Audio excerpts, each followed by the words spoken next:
Good morning everyone.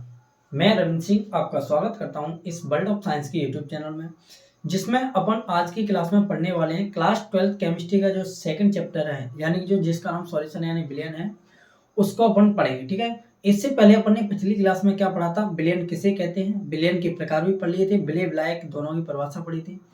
और विलयन के प्रकार में जैसे तनु विलयन हुआ, सांद्र विलयन है, असंतृप्त विलयन, संतृप्त विलयन, अति संतृप्त विलयन, इन सारी चीजों के बारे में अपन ने चर्चा की थी। और इसके अलावा अपन ने पिछली क्लास में संपरासारी विलयन को भी देख लिया था। अब इससे आगे अपन देखते हैं क्या होता है। अगला क्वेश्चन अपन समझते हैं। आज का अपना क्वेश्चन होने वाला है, सबसे पहला क्वेश्चन है आज आपका, अर्धपारगम्य झिल्ली किसे कहते हैं। जब आप अर्धपारगम्य झिल्ली समझ जाओगे तो उसके बाद आपको परासरण समझा देंगे, परासरण की क्रिया क्या होती है।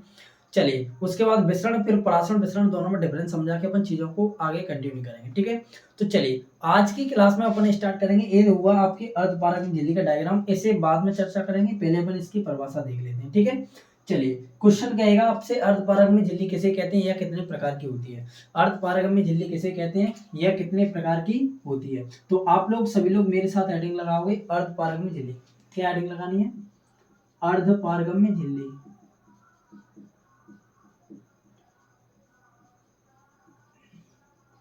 देखिए, अर्धपारगम्य झिल्ली किसे कहते हैं, तो आप लोगों को मैंने कल की क्लास में बताया था कि विलयन मेन रूप से दो पार्ट में बटा हुआ होता है, एक विलय तथा एक होता है विलयन। तो अर्धपारगम्य झिल्ली एक प्रकार का क्या होता है, एक प्रकार का कवरेज एरिया होता है, यानी किसी चीज के उसके अंदर आप क्या कर सकते हो, किसी भी लिक्विड चीज को रख सकते हो। उसमें क्या होता है, देखिए जो कोई भी विलयन होता है, मैंने कल भी आपको बताया था, आज दोबारा से बता रहा हूँ। कोई भी जो विलयन होता है वो मेनली दो चीजों से मिलकर बना होता है। एक जिसमें होता है विलय और एक होता है विलायक, यानी सॉल्यूट और सॉल्वेंट दोनों से मिलकर क्या बनकर मिला होता है, सॉल्यूट जिसे इंग्लिश में कहते हैं, इसे बोलते हैं विलायक को इंग्लिश में बोलते हैं सॉल्वेंट। ठीक है। तो इन दोनों मेनली इन दोनों चीजों से मिलकर क्या बना होता है, आपका विलयन बना हुआ होता है। तो इसमें अपन देखिए जो अर्धपारगम्य झिल्ली होती है उससे केवल विलायक के कण कहाँ निकल सकते हैं, बाहर निकल सकते हैं। जैसे मान के चलिए यह एक प्रकार का कोई एक थैला है जो किसका बना हुआ है, आप लोग बताओगे यह अर्धपारगम्य झिल्ली का बना हुआ है। इसमें मैंने क्या भर दिया, सॉल्यूशन भर दिया, यानी विलयन रख दिया। जैसे मैं रूप से आज आप इमेजिनर कीजिए, मतलब आप मानिए कि इसमें मानिए आप पानी प्लस शर्करा का क्या भरा हुआ है, इसमें मिश्रण भरा हुआ है। तो आप लोग बताओगे पानी यहाँ पे क्या है, विलायक है, और जो आपकी शर्करा क्या है वो यहाँ पे क्या है, विलय है। लेकिन जब यह अर्धपारगम्य झिल्ली का बना होने के कारण, यह थैला किसका बना होने के कारण, अर्धपारगम्य झिल्ली का बना होने के कारण इससे पानी के कण क्या होने लगेंगे, धीरे धीरे रिसकर बाहर निकलने लगेंगे, धीरे धीरे रिसकर क्या होने लगेंगे, बाहर निकलने लगेंगे। तो इस थैले को अपन क्या बोलेंगे, तो ये थैला किसका हुआ, अर्धपारगम्य झिल्ली का बना हुआ होगा। ठीक है। तो इसकी परिभाषा देखते हैं, यानी कि ऐसी झिल्ली, क्या लिखोगे इसमें, ऐसी झिल्ली जिससे केवल, ऐसी झिल्ली जिससे केवल विलायक के कण कहाँ निकलते हैं, विलायक के कण बाहर निकलते हैं।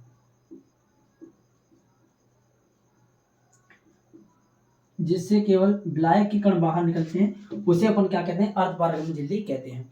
परिभाषा याद रखनी इसकी। आपको नोट्स आपको मिल जाएंगे, कहां पर मिलेंगे, टेलीग्राम चैनल पे, मैंने उसका लिंक डिस्क्रिप्शन में वैसे दे रखा है।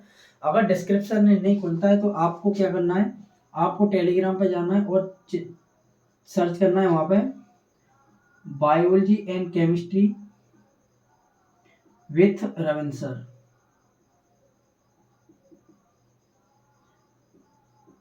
इस नाम से क्या करना है, टेलीग्राम पे जाके सर्च कर लेना, तो आप लोगों को क्या मिल जाएगा, टेलीग्राम ग्रुप मिल जाएगा, उसको आपको क्या कर लेना है, ज्वाइन कर लेना है। उस पर आपको क्या मिल जाएंगे, इसके इमेजेस यानी नोट्स के इमेज मिल जाएंगे, वहां से आप अपनी फेयर कंप्लीट कर सकते हो। ठीक है। क्या, biology and chemistry with Ravindra sir. ठीक है। आपको केवल यहाँ पर चीजों को समझने पर ध्यान देना है। ठीक है। चलिए, अर्धपारगम्य झिल्ली किसे कहते हैं, जिससे केवल विलायक के कण ही कहाँ निकल पाते हैं, बाहर निकल पाते हैं, उस झिल्ली को अपन क्या कहेंगे, अर्धपारगम्य झिल्ली की कहते हैं। चलिए, अब इसके प्रकार की बात कर लेते हैं। अर्धपारगम्य झिल्ली की किसकी बात कर लेते हैं, प्रकार की। अर्धपारगम्य झिल्ली, देखिए अगर अपन अर्धपारगम्य झिल्ली की बात करते हैं तो मेनली जो अर्धपारगम्य झिल्ली होती है वो दो प्रकार की होती है। अर्धपारगम्य झिल्ली आप लोग बताओगे कितने प्रकार की होती है, तो मैं बताऊंगा आपको दो प्रकार की होती है। नंबर एक पे आती है प्राकृतिक अर्धपारगम्य झिल्ली, प्राकृतिक अर्धपारगम्य झिल्ली। देखिए अब इसमें आपको इसके नाम से ही पता चल रहा है, यानी ऐसी अर्धपारगम्य झिल्ली, क्या बताओगे, ऐसी अर्धपारगम्य झिल्ली जो प्राकृतिक रूप से पाई जाती है। प्राकृतिक अर्धपारगम्य झिल्ली किसे कहते हैं? ऐसी अर्धपारगम्य झिल्ली जो प्रकृति में क्या होती है, स्थित होती है या प्रकृति में पाई जाती है। ऐसी अर्धपारगम्य झिल्ली जो किसमें पाई जाती है, तो आप बताओ जो नेचुरल चीज है, यानी जिसकी नेचुरलिटी जो प्रकृति है, प्रकृति में स्थित होती है। ऐसी अर्धपारगम्य झिल्ली जो प्रकृति में स्थित होती है उसको अपन प्राकृतिक अर्धपारगम्य झिल्ली कहते हैं। जैसे एग्जांपल के तौर पर आप देख सकते हो, जैसे करके अगर आप देखना चाहो तो जैसे देखिए जो अंडा होता है, क्या होता है, अंडे की झिल्ली। देखिए अंडे के अंदर आप लोगों ने देखा होगा, अंडे को जब क्या किया जाता है, अंडे को जब गर्म किया जाता है तो अंडे के ऊपर एक लेयर चढ़ी हुई होती है, वो अंडे की झिल्ली कैसी होगी, अर्धपारगम्य झिल्ली। ठीक है, उससे बिलाय के कण कहाँ निकल जाते हैं, अंदर एंटर कर सकते हैं। ठीक है, इसके बाद आती है आपकी अंगूर की झिल्ली। किसकी? अंगूर की झिल्ली। अब देखिए आप लोगों ने एक चीज जरूर देखी होगी, जो अंगूर होता है, अंगूर को जब आप क्या कर दो, इसका बाष्पीकरण करके अंगूर के पानी को क्या कर दीजिए, आप सुखा दीजिए, तो अंगूर से क्या बन जाएगी, आप लोग बताओगे, किशमिश बन जाएगी, दाख बन जाएगी। लेकिन आप लोगों ने देखा भी होगा जब किशमिश को पुनः यानी दोबारा से किसमें डाला जाता है, पानी के अंदर डाला जाता है, तो वह अंगूर की जो यानी जो किशमिश होती है वह पानी को क्या कर लेती है, एब्जॉर्ब कर लेती है, यानी पानी को सोख लेती है, जिसके कारण अंगूर की जो किशमिश बनी हुई होती है अंगूर की, वह पानी को एब्जॉर्ब करने के कारण वह क्या हो जाती है, फूल जाती है। तो याद रखना है अंगूर के अंदर कैसी झिल्ली पाई जाती है, तो आप लोग बताओगे अंगूर के अंदर जो झिल्ली पाई जाती है वह आपकी होती है प्राकृतिक अर्धपारगम्य झिल्ली। चलिए इसके बाद अपन बात कर लेते हैं नंबर 2 पे अपनी आती है कृत्रिम अर्धपारगम्य झिल्ली। जब प्राकृतिक की बात करते हैं तो ऐसा हो नहीं सकता तो कृत्रिम नहीं हो, तो क्या लिखोगे, कृत्रिम अर्धपारगम्य झिल्ली। कृत्रिम अर्धपारगम्य झिल्ली।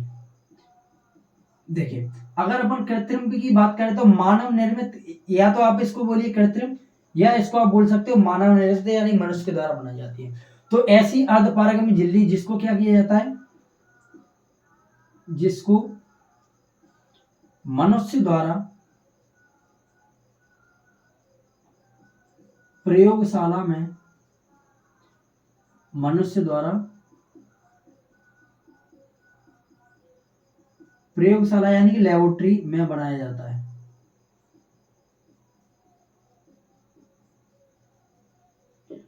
ऐसी अर्धपारगम्य झिल्ली जिसे मनुष्य के द्वारा प्रयोगशाला यानी लेबोरेटरी में बनाया जाता है उसी को अपन बोलेंगे आर्टिफिशियल अर्धपारगम्य झिल्ली यानी कृत्रिम अर्धपारगम्य झिल्ली। जैसे अगर इसके एग्जांपल की बात करें, आपसे कई एक बार एग्जाम में पूछा गया क्वेश्चन है कि एक कृत्रिम अर्धपारगम्य झिल्ली का नाम लिखिए, तो उसका नाम आप लोगों को बताना है कॉपर फेरोसाइनाइड। क्या बताना है, कॉपर फेरोसाइनाइड।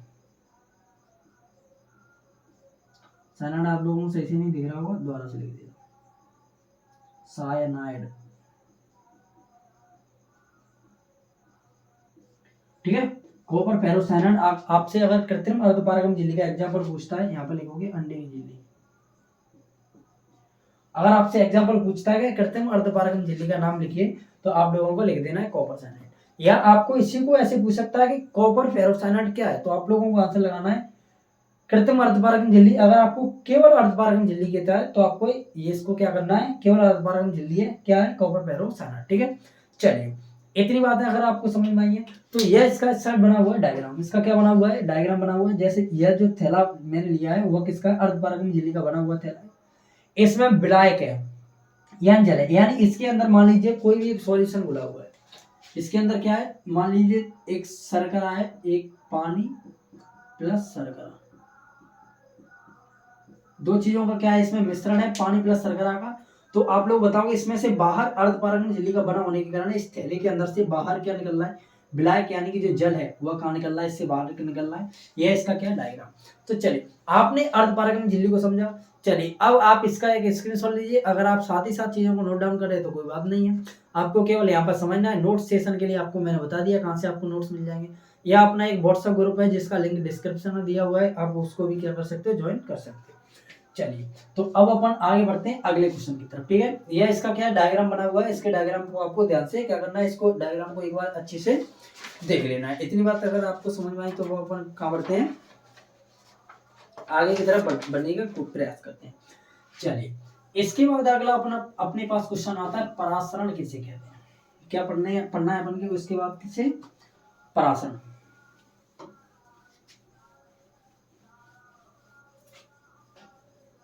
देखिए परासरण किसे कहते हैं।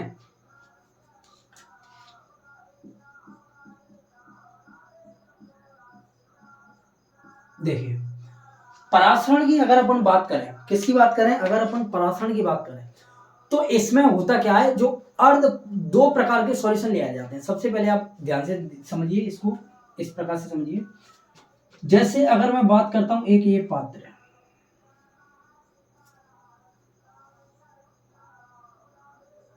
एक ये पात्र है, या इसको मैंने क्या कर दिया, दो भागों में डिवाइड कर दिया, यानी इसके बीच में मैंने लगा दी अर्ध पारगम्य झिल्ली। मैंने यहां पर क्या लगा दिया, अर्ध पारगम्य झिल्ली। यहां पर मैंने क्या लगा दिया, अर्ध पारगम्य झिल्ली। अब इस दोनों दो एक ही पात्र को मैंने अर्ध पारगम्य झिल्ली से दो भागों में डिवाइड कर दिया। इस साइड मैंने एक सॉल्यूशन भरा, क्या कहेगा मैंने, इस साइड एक सॉल्यूशन भरा। इस साइड सॉल्यूशन में मैंने यूज किया 5 ग्राम शर्करा, ठीक है, और एक सॉल्यूशन मैंने इस साइड भरा, एक सॉल्यूशन मैंने कहां भरा, इस साइड में भरा। अब इस सॉल्यूशन की अगर बात करें तो आप बोलोगे सर इसको आप इतना क्यों डीपली क्यों भर रहे हो, तो अभी आपको पता चल जाएगा 1 मिनट के अंदर। देखिए और इसके अंदर मैं, यह भी एक प्रकार का सॉल्यूशन है, यह भी सॉल्यूशन है, यह शर्करा प्लस पानी इसके अंदर है, पानी इसके भी अंदर बराबर है, पानी की क्वांटिटी दोनों में सेम है, लेकिन शर्करा इसमें 5 ग्राम है और इसमें मैंने 100 ग्राम शर्करा का यूज किया है, 100 ग्राम शर्करा, और प्लस में क्या यूज किया मैंने, पानी। पानी ब्लैक के तौर पर, बिले में क्या किया है, शर्करा। अब एक बात बताइए मेरे को, इन दोनों वाले पार्ट में इसमें 100 ग्राम शर्करा है, इसमें 5 ग्राम शर्करा है, तो क्या आप बता सकते हो सांद्रता किस वाले की ज्यादा होगी। अगर सांद्रता सी की बात करें तो सांद्रता बताओगे इस वाले की क्या होगी, कम शर्करा डला है, कम शक्कर डली है, तो सांद्रता का मतलब मैंने पिछली क्लास में बताया था विलयन का गाढ़ापन होता है। इसमें कम शर्करा है तो इसकी सांद्रता कम होगी, इसमें ज्यादा शर्करा है तो इसकी सांद्रता ज्यादा होगी, इसलिए मैंने इसको थोड़ा डीप बताया है, क्योंकि इसकी सांद्रता क्या है आप लोग बताओगे ज्यादा है, ठीक है। जल कितना है, 1 लीटर है, जल आप कितना मानिए, 1 लीटर, ठीक है, यहां पर मैं भी लिख देता हूं 1 लीटर, ठीक है। अगर 5 ग्राम नहीं मान रहे तो आप इसमें 10 ग्राम मान सकते हो, क्यों 10 ग्राम थोड़ा अच्छा लगेगा, 5 ग्राम शर्करा पता भी नहीं चलेगा ये लीटर, ठीक है। तो सांद्रता आप लोग बताओगे सांद्रता किस वाले की ज्यादा है, तो सांद्रता इस वाले की ज्यादा है, सांद्रता किसकी ज्यादा है, इसकी ज्यादा है, सांद्रता कम किसकी, इसकी है। तो अर्ध पारगम झिल्ली का काम क्या होता है, विलायक के कण कहां चले जाते हैं, विलायक के कण कहां निकल जाएंगे, पार निकलेंगे। भाई जब यह अर्ध पारगम झिल्ली लगी है तो इस वाले विलयन की सांद्रता क्या है, इसकी सांद्रता, अगर इसकी सांद्रता की बात करें, इसकी सांद्रता की, तो इसकी सांद्रता कैसी है, अधिक है। अगर इसकी सांद्रता की बात करें तो इसकी सांद्रता कम है।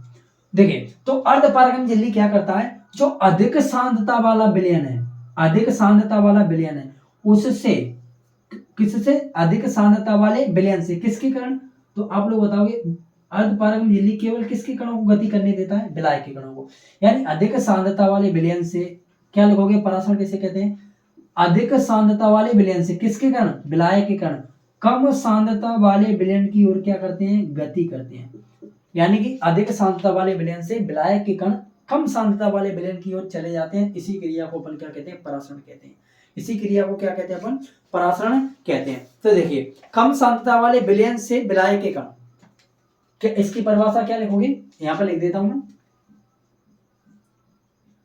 कम सांद्रता वाले, कम सांद्रता वाले विलयन से विलायक के कण किससे होकर, आप लोग बताओगे अर्ध पारगम्य झिल्ली से होकर,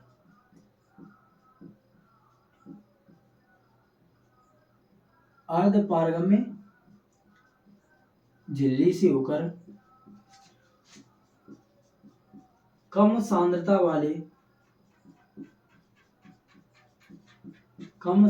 वाले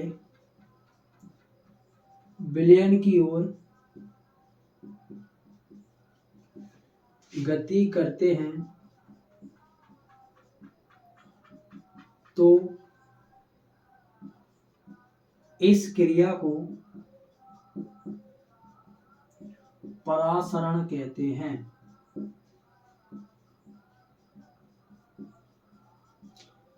तो आप लोग बताओ इस क्रिया को अपन क्या कहते हैं? परासरण कहते हैं। यानी कम सांद्रता वाले विलयन से विलायक के कण अर्ध पारगम्य झिल्ली से निकलते हुए या अर्ध पारगम्य झिल्ली से होते हुए कम सांद्रता वाले विलयन की ओर क्या करते हैं? गति करते हैं। या कम सांद्रता वाले विलयन की ओर इनका जाना ही क्या कहलाता है? परासरण कहलाता है। तो इसे अपन क्या कहते हैं? इस क्रिया को परासरण कहते हैं। चलिए, आप लोगों को आज परासरण समझ में आया हो तो बताइए। परासरण के लिए आपको क्या बना लेना है? डायग्राम बना लेना है। परासरण के लिए क्या बना लेना है? इस डायग्राम को आपको क्या कर लेना है? बना लेना है। इसमें आपको सारी चीजों को क्या किया है? दर्शाया गया है। ठीक है। कम इसमें आप क्या लिखोगे? इसमें ऊपर लिख सकते हो आप यहीं पे, मैं नीचे अगर आपको नहीं दिख रहा तो वैसे दिख रहा होगा यहाँ पे लिख देना कम सांद्रता का विलयन। कम सांद्रता का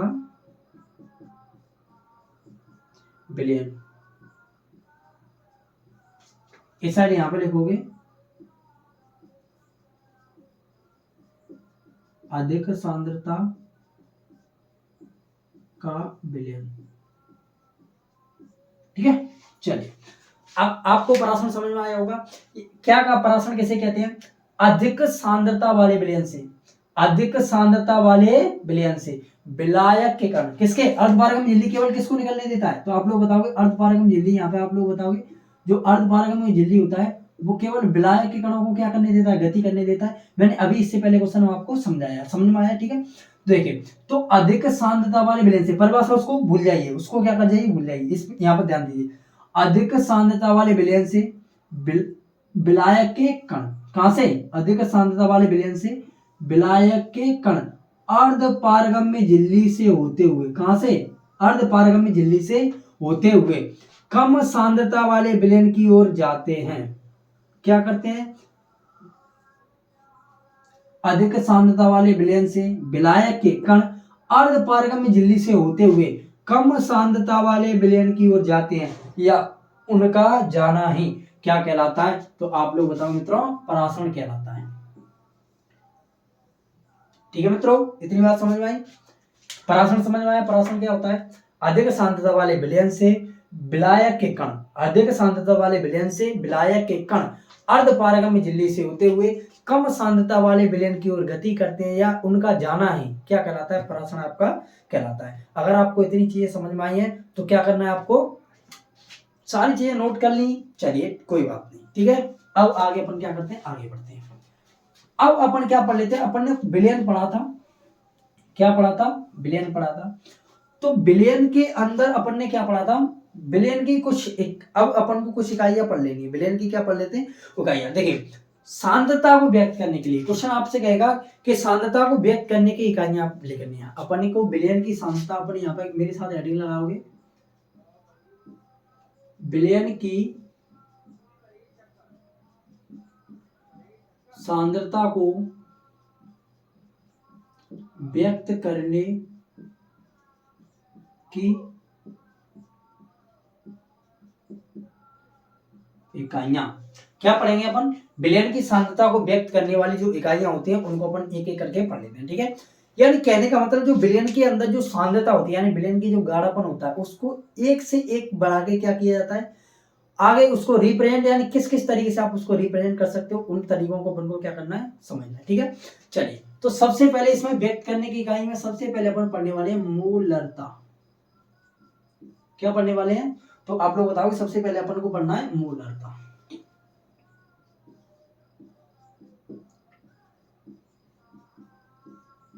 देखिए, सबसे पहले अगर बात करें अपन मोलरता की, किसकी बात करते हैं?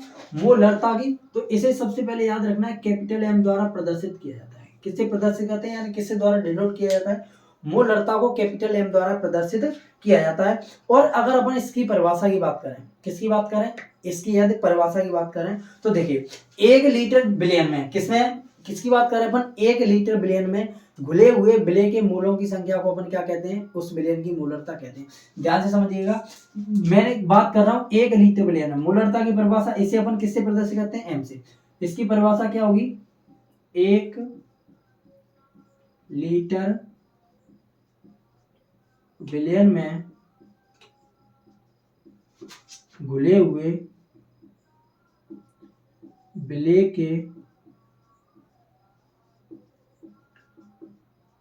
विलय के मोलों की संख्या को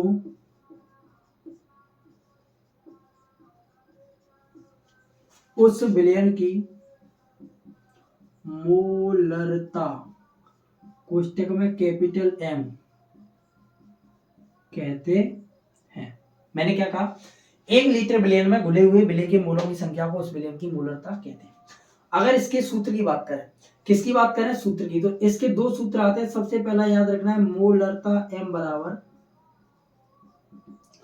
देखिए 1 लीटर बिलियन की बात कर रहा है, ध्यान से रखना है, 1 लीटर बिलियन में घुले हुए विलय के मोलों की संख्या। तो इसके अगर सूत्र की बात करें, किसकी बात करें, फॉर्मूला की बात करें, तो क्या लिखोगे, ऊपर लिखोगे आप विलय के मोलों की संख्या, विलय के मोलों की संख्या बटे विलयन का आयतन, बटे विलयन का आयतन। और आयतन या भार, मैंने बताया था केमिस्ट्री के अंदर आयतन और भार दोनों की एक ही मान होता है, लेकिन जब आप फिजिक्स के अंदर पढ़ाएंगे तो आयतन और भार का मतलब एक ही होता है, अलग अलग होता है। फिजिक्स के अंदर आयतन और भार का मतलब एक अलग अलग होता है, और केमिस्ट्री में आयतन और भार का मतलब एक ही होता है। अब विलयन का आयतन कह रहा है, लेकिन आयतन किसमें कह रहा है, लीटर में। किसमें कह रहा है, लीटर में। आयतन किसमें होगा, लीटर में। किसमें होगा, लीटर में। चलिए अब एक बात बताइए मेरे को, अगर मैं इसकी बात करूं विलय की मोलों की संख्या आखिर है क्या चीज। अगर आपको बात करें विलय की मोलों की संख्या, जैसे मैंने कहा एक पात्र है, एक क्या है, पात्र है, जिसमें आपको क्या भर के दिया गया है, आपको भर के दिया गया है एक सॉल्यूशन है, जिसमें मैंने ऐड किया हुआ है पानी और शर्करा। यहाँ पर दिख रहा होता तो ठीक है, नहीं तो कोई दिक्कत नहीं, शर्करा लिखा हुआ है साइड में, ठीक है। देखिए इसमें मैंने क्या ऐड किया हुआ है, पानी और शर्करा को ऐड किया हुआ है, इन दोनों को मिक्स करके एक सॉल्यूशन बनाया, यानी एक विलयन बनाया हुआ है। अब एक बात बताइए मेरे को, इसमें जो शर्करा दिया हुआ हुआ क्या है, आप लोग बताओगे। यहाँ पर जो शर्करा उपयोग किया अपन ने, वह शर्करा उपयोग की है विलय के तौर पर। किसके तौर पर, विलय के तौर पर। तो अपन को मेन चीज फोकस करना है विलय के ऊपर, यानी अब इसके विलय के मोलों की संख्या की बात कर रहा है। किसकी बात कर रहा है, मोलों की संख्या। तो एक बात बताइए, जो शर्करा है, क्या है, शर्करा। तो अगर इसके शर्करा की बात करें तो शर्करा के अंदर कण होते हैं कि नहीं होते हैं, छोटे छोटे दाने होते हैं, कण या जिसे अपन कहते हैं दाने। तो इन्हीं दानों को अपन कहते हैं मोल। क्या कहेंगे इसके, इसके क्या बोलेंगे, मोल। इन्हीं दानों को अपन क्या बोलेंगे, इसके मोल बोलेंगे। अब इसकी संख्या कैसे निकालनी है, जैसे अगर मैं बात करूं इसी सॉल्यूशन में, अगर मैं बात करूं, मैंने कहा इस सॉल्यूशन में मैंने 100 ग्राम शर्करा घोली है। इस सॉल्यूशन में शर्करा कितने ग्राम है, तो मैंने कहा आपसे कि इस सॉल्यूशन जो मैंने अभी आपको प्रोवाइड किया है, यानी दिया हुआ है, जिसमें पानी और शर्करा का सॉल्यूशन यानी मिश्रण है, मतलब एक विलयन है, लेकिन कैसा है, इसमें शर्करा कितनी ऐड की हुई है, मैंने 100 ग्राम शर्करा को ऐड किया हुआ है। अगर मैं बात कर दूं, अगर शर्करा के एक कण की बात कर देता हूं, शर्करा के किसकी बात कर देता हूं, अगर मैं एक कण की बात कर देता हूं, मान लीजिए अमूमन 200 ग्राम का एक कण है। आप लोग भाई इतनी मोटी शर्करा कहां से आएगी, 2 ग्राम का एक कण हुआ, ऐसी बात नहीं है। लेकिन अगर एग्ज्यूम करिए, आप मानिए कि एक कण कितना है शर्करा का, एक कण है आपका 2 ग्राम का है, तो क्या आप बता सकते हो इस 100 ग्राम शर्करा के लिए आपको कितने कणों की आवश्यकता होगी। तो आप क्या करोगे, टोटल जो विलय का भार है, मतलब कितना है 100 ग्राम, बटे उसका विलय का अणुभार कितना है 2, विलय का अणुभार कितना है 2। तो आप इसको निकाल के कितना, इसको काट के कितना रख दोगे 5, कितना रख दोगे 5। यानी टोटल ऊपर वैल्यू आपने क्या लिखी, विलय का भार, ऊपर क्या लिखा विलय का भार, नीचे क्या लिखा विलय का अणुभार। ऊपर लिखा विलय का भार, नीचे क्या लिखा विलय का अणुभार, ठीक है। तो इसी सारी चीज को अपन को क्या करना है, इस फॉर्मूले में व्यक्त करना है, यानी विलय के मूलों की संख्या की जगह पर। तो अगला नंबर 2 पे इसका फॉर्मूला आता है, दूसरा फॉर्मूला होता है मोलरता बराबर, मोलरता m बराबर क्या लिखोगे, विलेय का भार, ऊपर क्या लिखोगे, विलेय का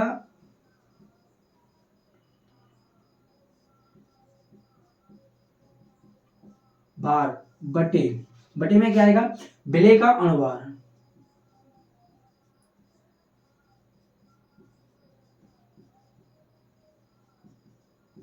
विलेय का भार बटे विलेय का अणुभार। अब मल्टीप्लाई करोगे, अब विलयन का क्या आएगा, आयतन, विलयन का क्या आएगा, आयतन। तो यहाँ पे आप लिखोगे विलयन का आयतन, विलयन का आयतन। अब विलयन का आयतन आप लोग बताओगे, मैंने यहाँ पे किसमें बताया आपको, लीटर में। किसमें बताया आपको विलयन का आयतन, तो यहाँ पे अगर मैं लीटर में लिखता हूँ, किसमें लिखता हूँ, लीटर में।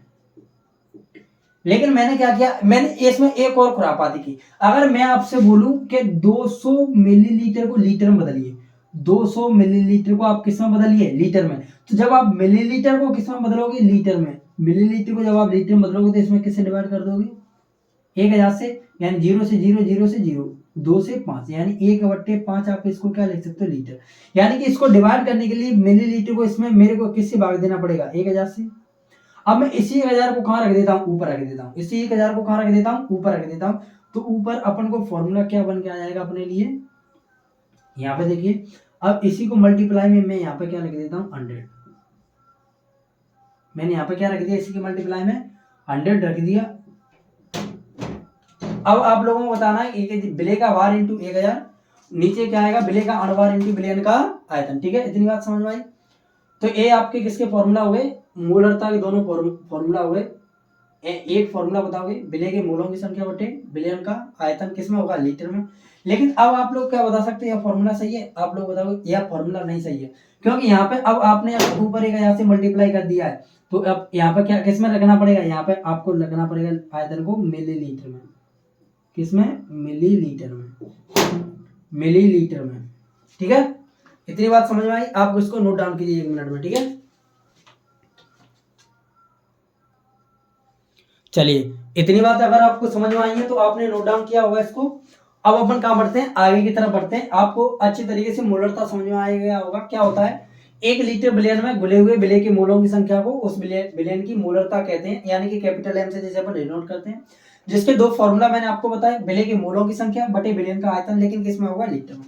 यहाँ पे मैंने दूसरा फॉर्मूला बताया, विलेय के मोलरता बराबर होते हैं विलेय का भार इंटू 1000 बटे में विलेय का अणुभार इंटू विलयन का आयतन, किसमें होगा, मिलीलीटर में होगा। इतनी अगर बातें अगर आपको समझ में आई है तो अब मैं आपको इस पे क्या करता हूँ, कुछ न्यूमेरिकल्स करा के बताता हूँ। न्यूमेरिकल्स, चलिए अपन न्यूमेरिकल इसके बाद में डिस्कस करेंगे, पहले आप इनकी परिभाषा देखिए। हो गया, चलिए अब इसके बाद अपन अगली इकाई पे चलते हैं। नंबर 1 हो गया मोलरता। क्या पढ़ा अपन ने अभी, मोलरता। अब अपन जल्दी जल्दी से क्या करते हैं, इन चीजों को खत्म करते हैं। अब अभी अपन एक इकाई और पढ़ते हैं। नंबर 2 पे अपन पढ़ते हैं मोलरता के बाद मोललता। क्या पढ़ते हैं, मोललता, जिसे अपन स्मॉल एम द्वारा डिनोट करते हैं।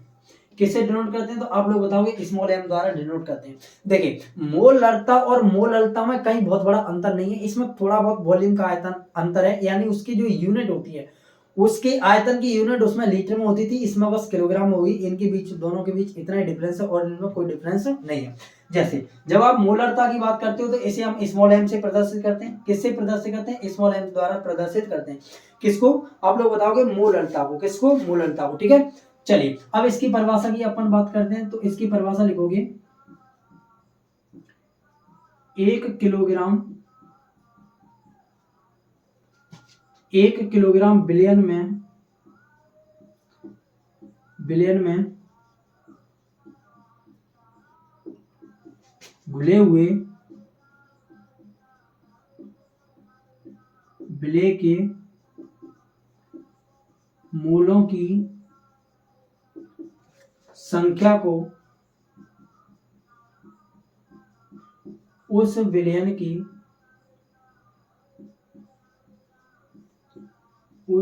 की मोललता कहते हैं।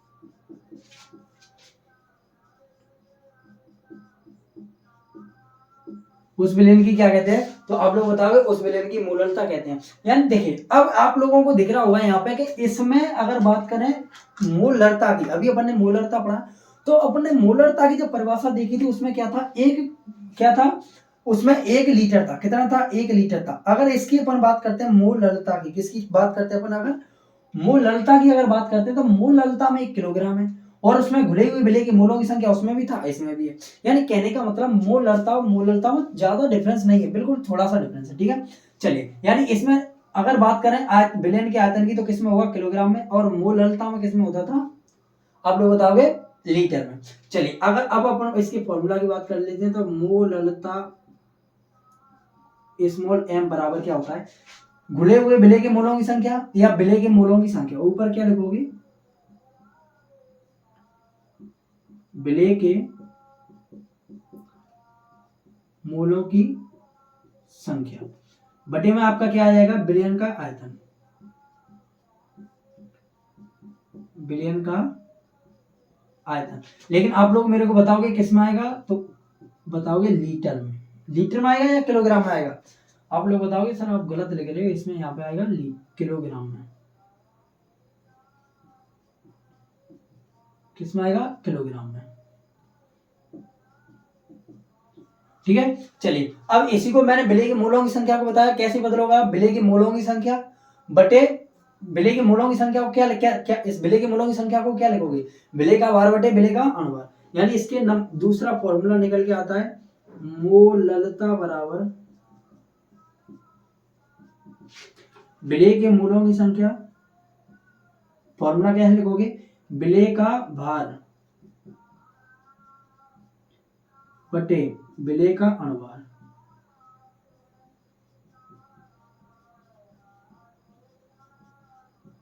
विलेय का भार बटे विलेय का अणुभार।